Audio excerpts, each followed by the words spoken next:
queridas irmãs e irmãos, alegrias e esperança. Avançamos para a conclusão de mais um ano litúrgico. Ao longo de mais de 33 domingos, caminhamos com Jesus, aprendendo com Ele o amor que nos converte para Deus e para os irmãos e irmãs. Nesta reta final do ano B, a liturgia do 33º domingo do tempo comum ajuda a comunidade de fé a transitar pedagógica e, sobretudo, mistagogicamente do tempo comum para o tempo do Advento e inicia o ciclo do Natal. Como veremos, por trás de primoroso elenco de textos do Antigo e Novo Testamentos, somos convidados a mais diretamente meditar e a viver a maneira de Jesus no aqui e agora de nossas existências, vislumbrando e preparando o futuro no qual encontraremos a felicidade verdadeira no serviço oferecido a Deus quando do novo céu e terra. Evidentemente, o pano de fundo dessa liturgia é a participação dos cristãos e cristãs no reino de Deus. A leitura dos textos bíblicos deste domingo indicam, cada um a seu modo, como esse movimento de pertença ocorre numa dimensão escatológica, isto é, ao modo dos acontecimentos últimos de uma última realidade. No entanto, isso não sinaliza que o seguimento de Jesus se realizará de maneira alienada do mundo e do tempo presente, como propõem alguns grupos e igrejas cristãs.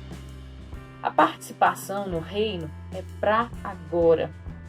Está clara a dicotomia entre quem está fechado ao reino e aqueles que pertencem ao Senhor. A perspectiva de que o povo de Deus encontrará salvação em tempo oportuno e ainda mesmo após a morte dá o tom das leituras bíblicas tomadas do Antigo Testamento para este domingo. A fé inabalável na superação da angústia e da dor e da participação na vitória, na glória, dão a tônica da profecia de Daniel, que reafirma inclusive uma fé na ressurreição dos mortos, algo novo no Antigo Testamento na esteira do segundo livro do Macabeus. Fé semelhante nós reconheceremos na sabedoria sálmica do povo de Deus, meditada neste domingo. A lógica da fé não pode ser outra. Se Deus nos salvou em vida, nos livrou dos inimigos, Ele há de nos salvar da morte, o último inimigo. Nesse sentido, gente, a esperança de uma nova vida será em Jesus ressignificada e também potencializada.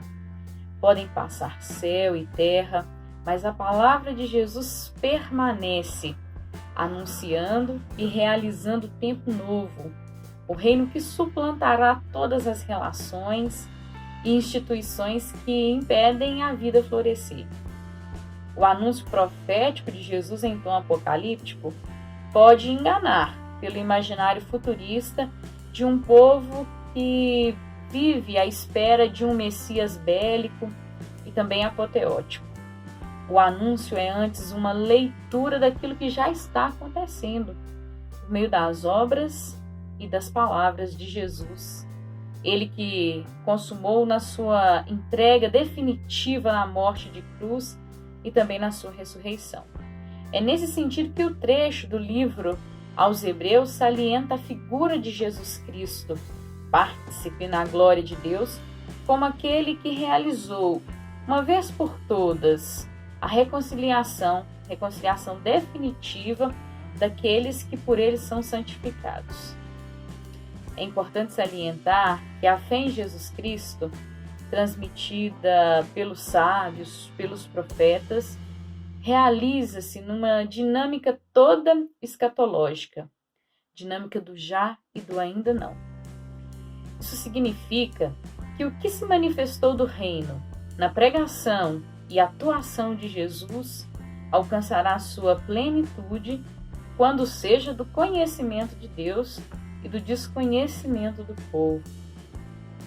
Por isso, A parábola do Evangelho de Marcos que ouvimos nesta liturgia, que evoca certo aspecto de temporalidade e de natureza da figueira, cumpre a sua função de indicar a proximidade do reino de Deus, que pode ser experimentada numa escuta atenta da realidade, num sábio discernimento de todos os acontecimentos do presente e, claro, no protagonismo corajoso de homens e mulheres na construção de uma nova terra sem males e também sem mortes. Hoje os cristãos e cristãs convivem com o negacionismo genocida, que já provocou mais de 600 mil mortes pela Covid-19. A política antipovo do governo federal provoca hoje não apenas o maior índice de inflação dos últimos anos, mas, infelizmente, uma multidão de famintos e assolados pela miséria. A violência policial e também a civil fomentam esse clima de medo, de insegurança social. A usurpação dos direitos, os casos de racismo, de LGBTfobia e de feminicídio pululam nos nossos noticiários. O que fazer?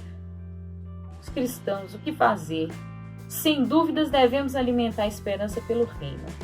Não qualquer reino ou sistema político, mas o reino governado por Deus. Devemos acreditar na força que a salvação de Jesus Cristo provoca em nossas vidas. Mas nada disso pode ocorrer se não buscarmos pertencer ao grupo das mulheres e homens que desejam entrar na companhia de Jesus como discípulas e discípulos. Para isso, não há escolha relativa ao meio termo, não há o morno. É imprescindível tomar partido aqui e agora na luta pela vida digna para todas as pessoas, sem distinções, pelos direitos dos menores e das minorias, pelo pão em todas as mesas, sinais da justiça social, sobretudo, da antecipação da vida plena e abundante que iremos gozar na esperança, no reino preparado para os eleitos desde a fundação do mundo. Assim seja. Amém.